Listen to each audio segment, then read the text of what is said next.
معشر الإخوة الكرام الوزراء المحترمين، معشر الأخوات الكريمات الوزيرات المحترمات، كما جرت بذلك عادتنا أن نبدأ دائما بحمد الله سبحانه وتعالى والثناء عليه على ما توالى علينا من نعمه سبحانه، وإن كنا اليوم لا بد أن نجدد له الشكر بمناسبة الفوز الذي حازه فريق الرجاء.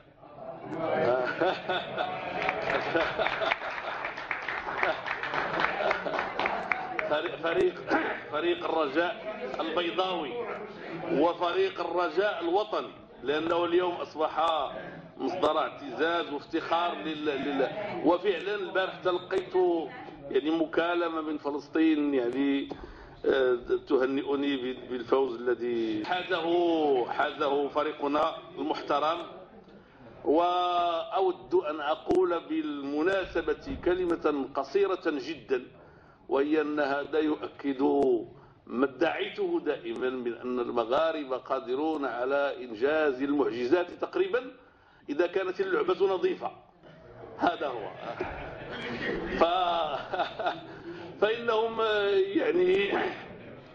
إذا لم يتدخل المشوشون تكون الأمور كما يجب، وأظن أنهم هذه المرة شغلوا بغير هذه المباريات، واختلفوا على غيرها من الإشكاليات، فجاء الله بالنصر. فأسأل الله أن يديم لنا أسباب نصره، ونعطي اليوم الأولوية في البداية للسادة وزير المالية والوزير الاقتصاد المالية والسيد الوزير المنتدى الميزانية لعرض حسب اتفاقهم لعرض المراسم والمشاريع المرتبطة بهم.